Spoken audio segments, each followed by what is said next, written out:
Hello, everyone. This is Brian Buckalew from Provision Studios, and I want to welcome you to In the Mix episode 4. This is going to be a video where I'm going to show the vocal portion of the song I've been working on in the previous three episodes. Actually, the previous two episodes. Episode 1 was a introduction to the In the Mix series. So we did drums in episode 1. I'm sorry, in episode 2, where we pretty much got a print off of our signature console. And episode 2, or I'm sorry, episode 3 was guitar and bass. No, we pretty much did the same thing. And then now episode 4, I'm going to show you the vocal portion. On this, we have a single vocalist that came in, and after the music was recorded, he came in and did his vocals. So we tracked drums to a click track with one of the guitar players in the studio playing along with the drummer. Then the guitar players came in. Actually, then we did bass. The bass came in and played the drum track.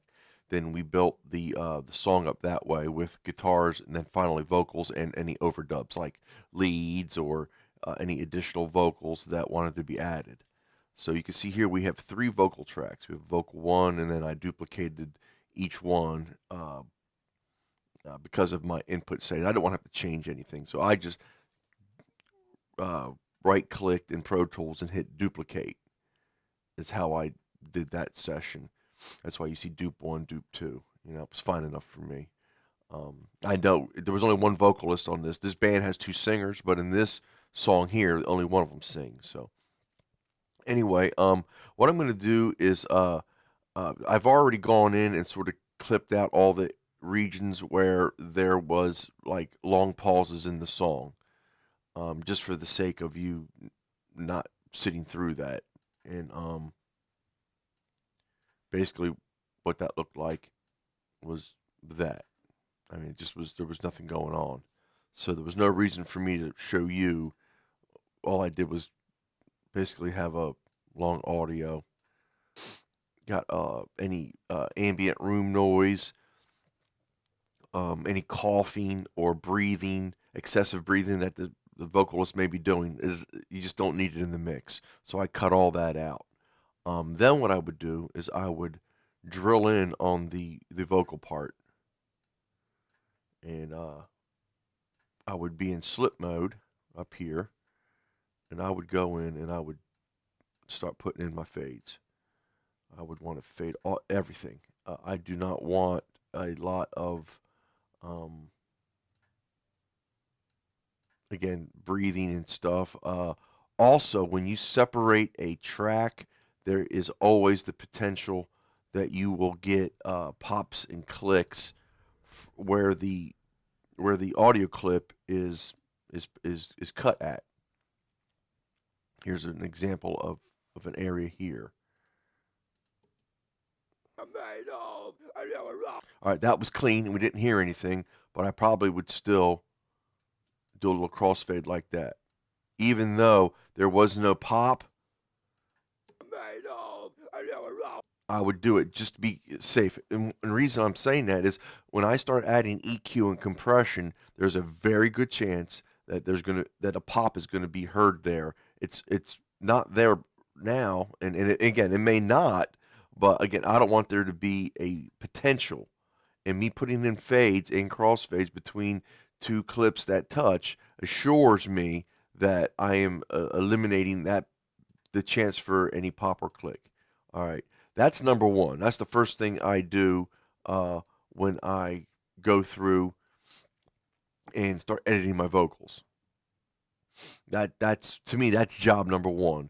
That's and in most studios, if you're a beginner, if you're an engineer, apprentice, in a lot of cases, this is what they're going to have you do before the actual mix engineer comes in and starts mixing. He's going to have you clean up all the sessions. This won't be just for vocals. He'll want it done to the drums, the guitars, any overdubs, any punch-ins.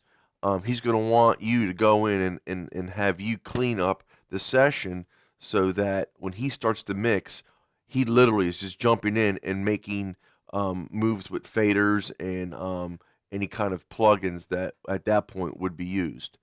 This would be all done prior to the actual mix beginning. And it's a good habit to get in that you do this as well. That you don't wait till the end after you've mixed everything. You don't go and say, "Oh, well, let me go and put my fades in now." At that point, you're although it's better late than never. Let me just say that it's better that that you do it at some point. But again, this is just something that can stop the creative flow of mixing. And to me, mixing uh, is an art form. I mean, it is just as much as important of to the song as the musicians that came in and recorded it. So I do consider mixing an art form. I do consider it a creative process. And anytime you do something that keeps you from actually mixing, it is detracting you from that creative flow or that creative rhythm or the creative process that you get into once you start listening to a song and you start moving faders around. All right, so I do want to make that point. This is definitely premix, which is what the majority of the series has been so far. We have been getting everything ready to be mixed, and again, that it is an important part of the mix process that you do these kind of maintenance things. They will affect your workflow and how you're able to work on the song while you're mixing. If you're constantly going back and pitch correcting things after you've already started mixing, you are stopping the mixing process. You are keeping yourself from being able to further the mix. Now, why now whatever you are stopping to do may help you mix, you are removing yourself from the mixing process. And to me, it is a mindset. When I'm mixing, I prepare myself mentally to go mix that day that I start mixing. I don't just walk into the room, do other things, and then say, oh, you know what? Now I'm ready to mix. I literally prepare my body a night or two before, giving my ears plenty of rest. I don't listen to a lot of music a day or two before I mix. I literally will condition and prepare my body and my ears to go in and get myself ready for a grueling long mixing session. That includes what I eat and how much rest I get. I want to make sure I'm well rested. I'm not falling asleep on the console. My eyes aren't because again, mixing it can be very monotonous, and our minds work to where if we are not constantly adding new and interesting things into our life, or our day or whatever, um, we can sometimes get groggy or lazy, and which can sometimes lead to uh, being tired, and that's not an optimal uh, mindset to be in when you're mixing, obviously. All right, enough of that. Let's get busy. Okay, let's take a listen to the vocal that we got. Where is your pride?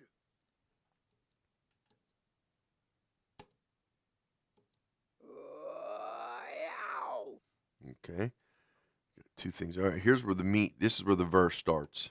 I have stepped into the ranks of greatness, and I will become legendary. I am born with what legends are made of, and you are all beneath me. Okay, all right. There's not a lot of breathing going on in there. You can hear where he's doing things in here. Excuse me, didn't mean to do that. There is breaths that are being taken here that I'm gonna want to take those out, but I'll show you that here in a little bit. What I do want to do now is this doesn't really have any pitch issues, but I do want to show you how I would pitch correct and then print the pitch correction uh, for digital studios. One thing you wouldn't want to do is, let's say I am going to pitch correct. I go to a plugin, let's say I'm going to use the Nectar pitch editor just as an example. I'm not saying you have to go out and buy this plugin, but I use this a lot. What you're not going to want to do is go in. I have stepped into the ranks of greatness, and I will become legendary. I am born with what legends are made of, and you are all beneath me. All right. One thing you're not going to want to do is, well, what I just did here was record the audio information from the vocal track into Nectar's pitch editor. And now I can go in and I can move pitches around. And then I can do correction strength. I can lower correction speed. This is something, and I'm not going to get into this plugin really. This would be something that if you wanted to give the auto-tune effect, you would. This is where the kind of area you'd want that to be.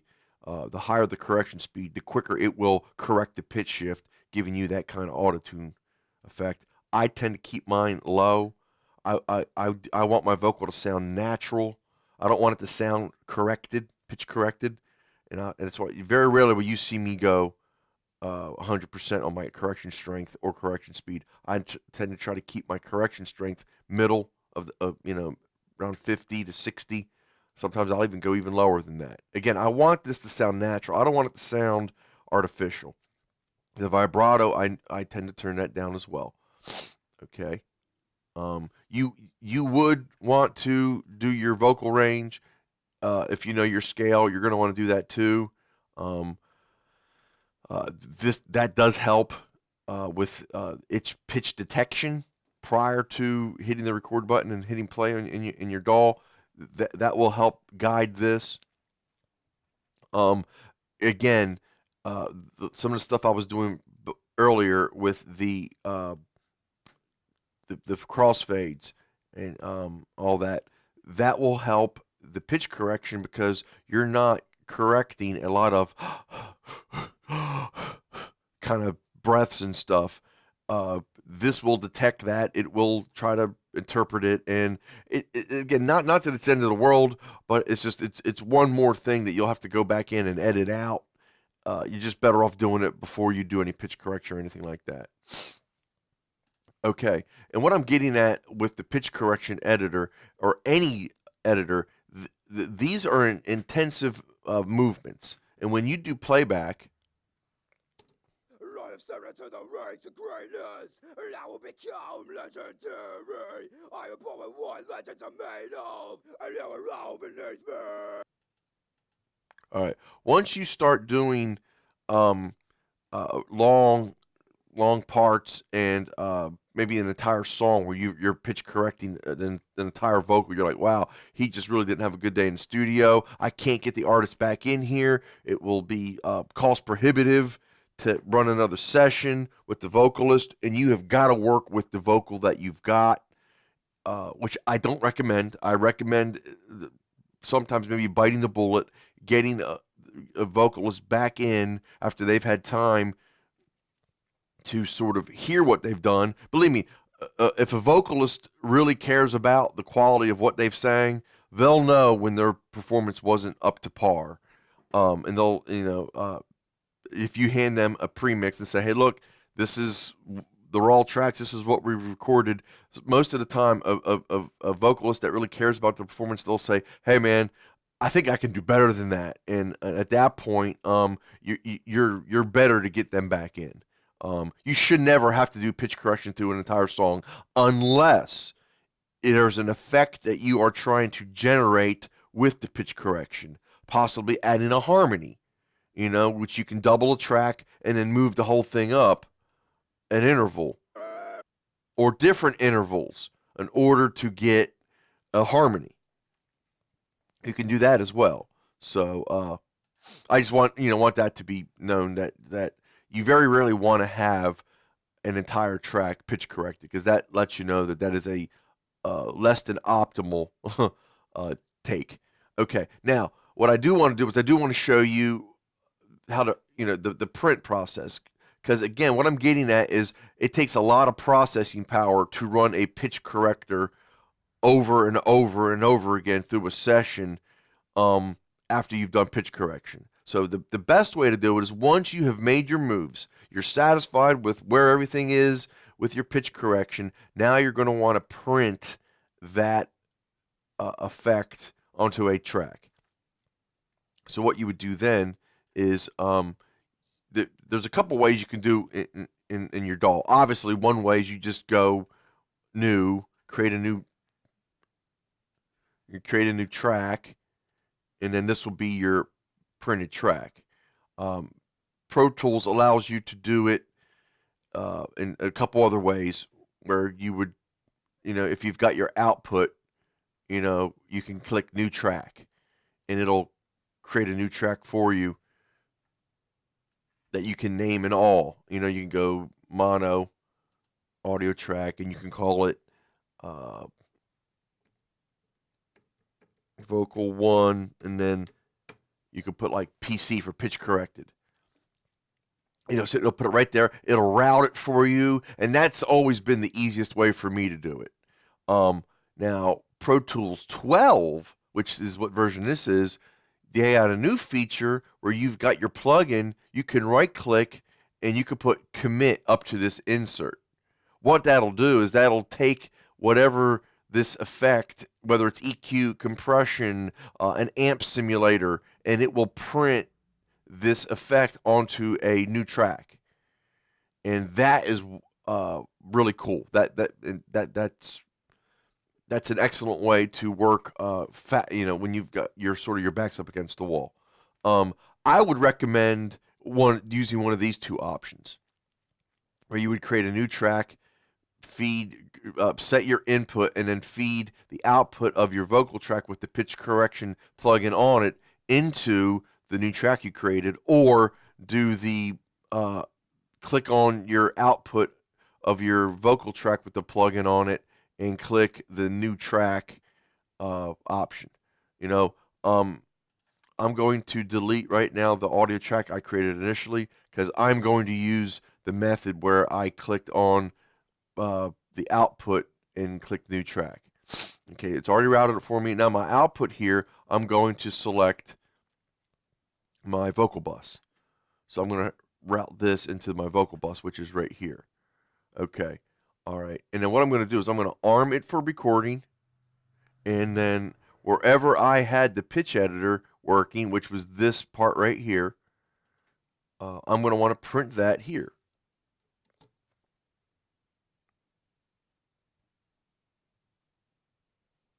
Let me do that better for you guys because I don't have the solo on here, so that you'll hear it now. I have stepped into the ranks of greatness, and I will become legendary. I am born with what legends are made of, and you are all beneath me. All right, and that would be how you would do it. And then at that point, you can either disable the plugin, drag this piece up to here, or you can go into each area and print your pitch editor onto this printed or pitch corrected printed track. And that's how you would do that. You would run this out through the entire song, and you would and then when you're done, what you're doing is you're getting the pitch correction plug and not have to work while you're mixing. Okay. So again, that being said, let me delete that. I'm not going to keep that in this session. I'm going to go back and I'm going to route my vocal 1 into back on my analog console, analog 13. Okay. Once you've printed it, then you can disable your, you can remove it or whatever. What I recommend you do at that point is you right click on the track and click hide and make inactive. Reason being is this is your original audio track with your pitch correction. If later down the road you ever need to recall this session and make an adjustment, this would be the track you would want to recall and make adjustments to. it's just a safe way to work. You've always got your original. You've always got something you can go back before you pitch corrected and work from, and that's what this track would be. Okay. Again, I'm not using that in this session, but that's how I would work that. Okay.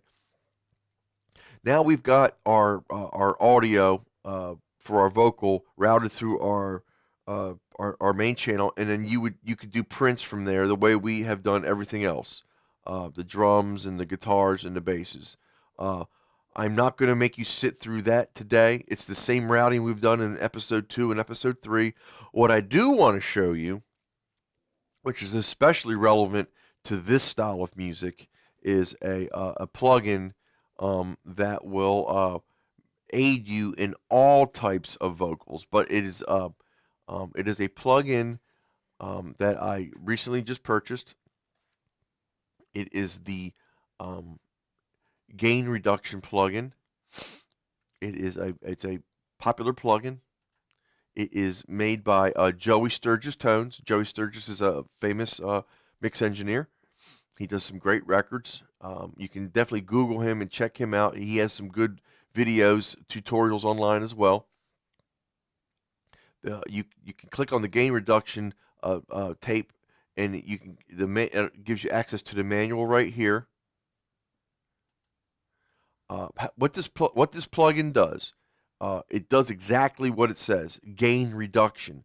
In other words, it raises the lowest signal and it reduces the highest signal. So it basically squashes your audio signal with extreme compression moves. Why would this be beneficial? This would allow you to level out your vocal performances. If you have an extreme high to low dynamic range in a track, this would be the best way to go in, especially in this style of music. Now, there are some drawbacks to this. It raises everything. So I'm going to enable it now, and I'm going to show you what I would do after you use this plugin. Again, this is like hardcore metal, so this plugin is really made for that style. I wouldn't necessarily use this for everything, but I just got it, and I can definitely see where this plugin would be very beneficial on almost any vocal track or even drums for that matter. I could probably use it on guitar. And the cool part about it is it has a mix knob. So I can pull this back 50%, 20%, wherever I need it, 75%, and use it as like sort of a parallel compressed track, which is really cool. If you want to put this on a separate track, have it at 100%, where you don't want to have this be the main. You don't want your whole vocal to sound like that. With the mix knob, you don't have to worry about that. You can literally keep it on your main track and dial this back, and you still get your main signal flowing through. So a lot of more and more plugins nowadays are including a mix knob built into them for that reason. It's just it in the digital realm, it helps to be able to have something like that where you're not routing everything to 85 different subgroups or submixes or auxiliary buses. Okay, anyway, I'm going to run through this section again where we just had the vocal pitch corrected. I have stepped into the ranks of greatness, and I will become legendary. I am born with what legends are made of, and they will all beneath me. And now one time with the plugin disabled. Bypass and the on-off switch accomplishes the same thing. I have stepped into the ranks of greatness, and I will become legendary. I am born with what legends are made of, and they will all beneath me. Okay, you hear every breath he takes, and I'm not trying to sing a police song either, but you would go in at that point, and you would find the breaths, and you would take them out because you do not. Although what the plugin is doing is great, you don't want to have all those breaths. So even right here, I'm hearing that breath. I would pull in, crop it out. I have stepped into the ranks of greatness. All right, I heard one right there. Let me back up right here. Greatness. So we've got that right there. Crossfade that. I took off a little too much, which is cool. That's an easy fix. We roll back. Greatness. I will become legendary. All right, we want that out.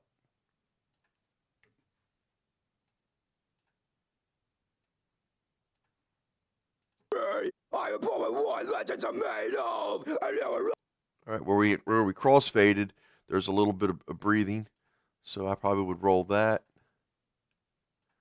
All right, now I'm going to put it in the mix because it sounds very choppy this way, but that's only because there's nothing else going on. And now you could leave some of the breathing in there. You don't have to crop it all out. You could lower it. You know, you could literally automate the plugin at that point. And that'll be a good lesson too. Let's say we don't want this breath to be as loud. You know, we can go into the automation window, select master bypass, add it to our automation, and then here I can go to gain reduction master bypass, and right here, or during that breath, I want it to be bypassed. The race of greatness, and I will become legendary. So you can see there's things you can do there other than just crop out the breath, you know. I mean, you don't have to just be so greatness, and I will become. You don't have to go that deep with it, you know. It's a matter of mixing preference. All right, now let's listen to the track in the mix with the gain plugin on and off. And I'm going to remove the plugin automation because I really don't.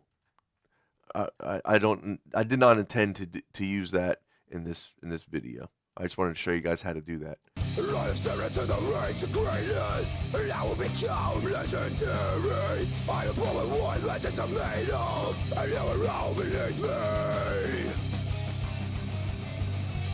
The princess comes to reclaim his throne.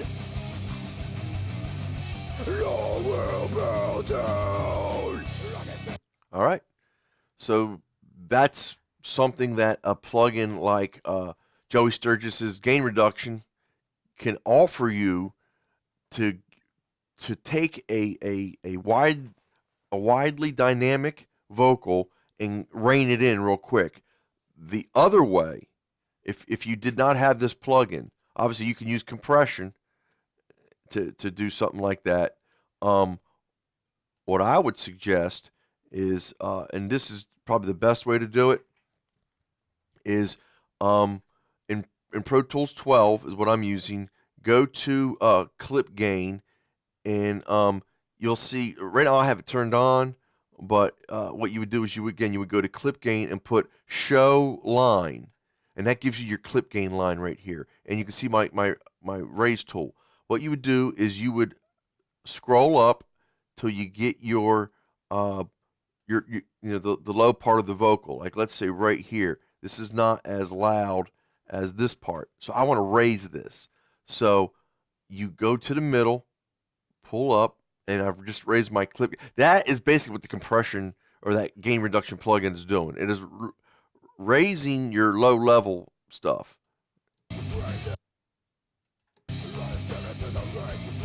Let me isolate that. So you can see what you can do there with, you know, without having to use a plugin, which is always better to not have to use processing power to create anything. So this is accomplishing the same thing.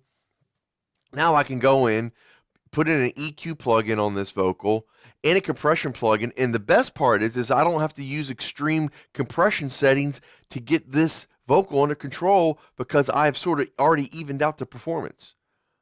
Again, I'm trying to show you multiple ways to approach it. There is more than one way. In fact, there's a million and one ways in audio engineering to accomplish the same thing. Explore your possibilities, find out what works best for you, and make it happen. And more importantly, don't let anyone tell you this is how you're supposed to do it. Because the whole point of being an artist, being a creative entity, is that you express yourself, the way that you want to. Audio engineering is an art form. It is a creative process that you, as the engineer, allow yourself to present to the world. Don't again. This is why I love working in audio engineering in mix engineering. Is there is really no set rule to how to have to do something. You can create your own way, your own path, and a matter of fact, that'll probably get you noticed uh, quicker. If you do something that's never been done before, or if you make something sound the way something that's never sounded before, people, it's unique. Nobody's going to sit there and say, "Well, wow, that guy mixes just like such and such. Let's hire him." No, they're going to say, "Wow, you know what? Way he mixed that one record, that was really unique and authentic. We really love that sound. Let's get him to see if he can mix our record that way." Trust me, that'll get you noticed faster than if all your mixes sound like every other guy that's ever mixed a record. Anyway, find your own way, blaze your own path, and in the next video in the mix series, we're going to start mixing this song down. Until then, I just would like to say Merry Christmas, Happy New Year, and I appreciate everyone for their subscriptions to my channel, to all the comments you guys have sent me, and also to all the emails you've sent me. I try to answer everyone I can as quickly as I can, and I'm sorry if I don't get back to you right away, but I do try to answer everyone. So you all have a great holiday season, and talk to you soon. Bye-bye now.